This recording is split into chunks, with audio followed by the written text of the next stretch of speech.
احنف بن قیس رحمت اللہ علیہ ایک دن تلاوت کر رہے تھے، اور تلاوت کرتے کرتے لقد انزلنا الیکم کتابا فیہ ذکرکم، ہم نے کتاب اتاری ہے اس میں تمہارا بھی ذکر ہے۔ احنف سمجھ گئے کہ یہ مجھ سے خطاب ہے، اس میں میرا بھی ذکر ہے۔ نکلے قرآن کے اوراق میں اور قرآن کے آئینے میں اپنا ذکر تلاش کرنے۔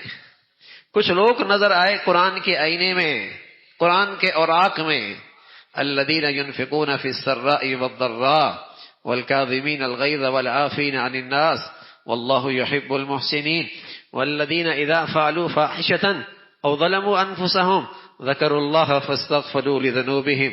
کچھ لوگ ایسے ہیں ہر حال میں خرچ کرتے ہیں، غصے کو پی لیتے ہیں، معاف کر دینا ان کی عادت ہے، احسان کر کے اللہ کے پیارے بنتے ہیں، غلطی ہو جائے تو فوراً اللہ سے معافی مانگتے ہیں، گناہوں پہ اصرار نہیں کرتے۔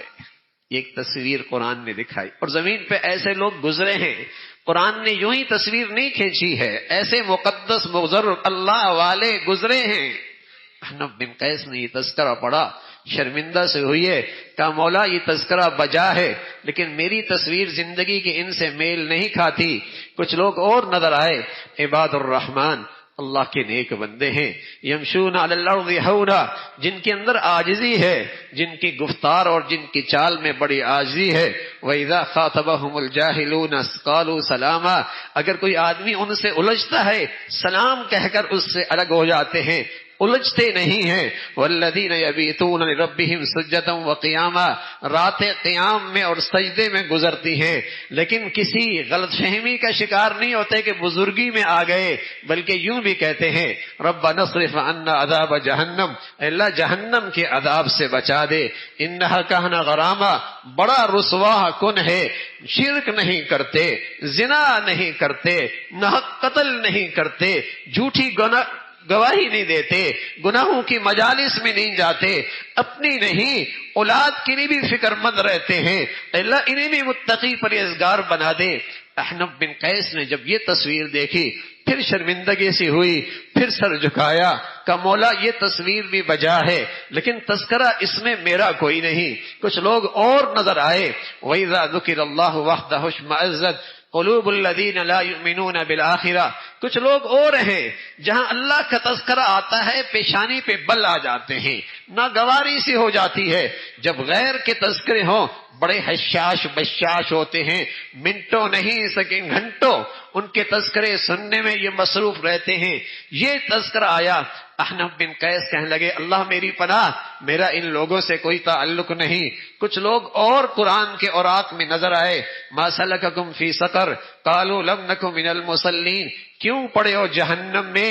کہنے لگے لم نک من المصلین، نماز نہیں پڑھتے تھے، ضرورت مندوں کو کھلایا نہیں کرتے تھے، بے دینوں کے ساتھ مل کر اہل دین کا مذاق اڑایا کرتے تھے، مرنے کی بعد کی زندگی کا یقین ہی کوئی نہیں تھا۔ احنف بن قیس کہنے لگے مولا اللہ کی پناہ، تیری پناہ، میرا ان سے بھی کوئی تعلق نہیں، لیکن قرآن کے اوراق میں اپنی تصویر دیکھنی ہے، قرآن نے جو کہا ہے اس میں تیرا بھی ذکر ہے۔ کچھ لوگ اور نظر آئے، کچھ لوگ اور نظر آئے، وآخرون اعترفوا بذنوبہم خلطوا عملا صالحا وآخر سیئا عسى اللہ ان یتوب علیہم، کچھ ایسی بھی ہیں نیکیاں بھی کرتے ہیں، کچھ غلط بھی ہو جاتا ہے، نیکیاں بھی کرتے ہیں، کچھ غلط بھی ہو جاتا ہے، لیکن اقراری مجرم ہیں، مولا کے سامنے ندامت پیش کرتے ہیں، اپنے گناہوں پر اعتراف کرتے ہیں، مولا سے کہتے ہیں مولا غلط ہو گیا ہے، غلطی ہو گئی لیکن غلط ہو گیا، ندامت اور شرمندگی ہے۔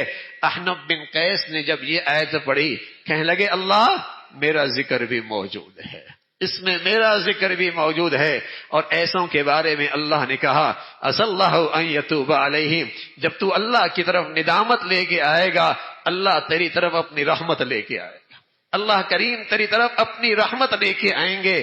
تو میرے عزیزو قرآن تو آئینہ ہے، تلاوت بھی مسلمانوں میں ہوتی تھی، مسلمان قرآن کے آئینے میں اپنا جائزہ بھی لیا کرتے تھے، ارے قرآن ہی کو اپنی کامیابی ناکامی کا معیار بناتے تھے، قرآن ہی کو اپنی عزت ذلت کا معیار بنایا کرتے تھے، قرآن سے ایسا تعلق تھا۔ تو میرے عزیزو اللہ کے لیے آج بھی سنور سکتا ہے، کل بھی سنور سکتا ہے، دنیا بھی بن سکتی ہے۔ رسول کریم صلی اللہ علیہ وسلم فرمایا کرتے تھے تلاوت قرآن دنیا کے لیے تمہارے لیے نور ہے، اور تلاوت قرآن آخرت کے لیے تمہارے لیے ذخیرہ ہے۔ اللہ کے نبی فرمانے لگے افضل عبادتی امتی تلاوت القرآن، میری امت کی افضل ترین عبادت تلاوت قرآن ہے۔ تو میرے عزیزو، کیا ہی اچھا ہے اس مختصر سی مجلس میں ہم سبھی طے کر لیں، اللہ سے مانگ لیں کہ انشاءاللہ اب زندگی بھر تلاوت قرآن کا معمول رہے گا۔ سب فرمائیے نا انشاءاللہ، انشاءاللہ زندگی بھر تلاوت قرآن کا معمول رہے گا۔ کوشش کیجئے فجر سے پہلے وقت مل جائے، فجر کے بعد مل جائے، خدا نہ خواستہ دن بھر مصروفیت کی وجہ سے وقت نہ ملا، رات سونے سے پہلے صحابہ خود اللہ کے نبی نے روزانہ اپنی تلاوت کا معمول بنا رکھا تھا، اور کبھی اگر دن بھر میں وہ تلاوت کا معمول پورا نہ ہوتا، رات سونے سے پہلے اپنی تلاوت کا معمول بنا لیا کرتے تھے۔ حضرت حسن فرمانے لگے میں اپنی تلاوت کا معمول رات کو کر لیا کرتا تھا۔ حضرت حسین فرمانے لگے رضی اللہ تعالیٰ عنہما میں اپنی تلاوت کا وقت شب رات کے آخری حصے میں کیا کرتا تھا۔ معمول ہوتا تھا کہ تلاوت قرآن کے بغیر دن نہیں مسلمان کا گزرنا۔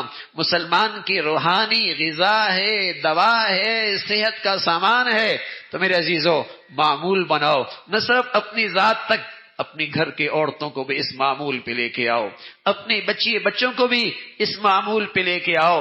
قرآن کی برکتیں زندگی میں دیکھو گے، گھرانوں میں دیکھو گے، آخرت میں لحاظ سے میرے عزیزو یہ بڑی دولت اور ذخیرہ ہے۔ اللہ ہم سب کو قرآن کی عظمت، تلاوت، عمل کی توفیق نصیب فرمائے۔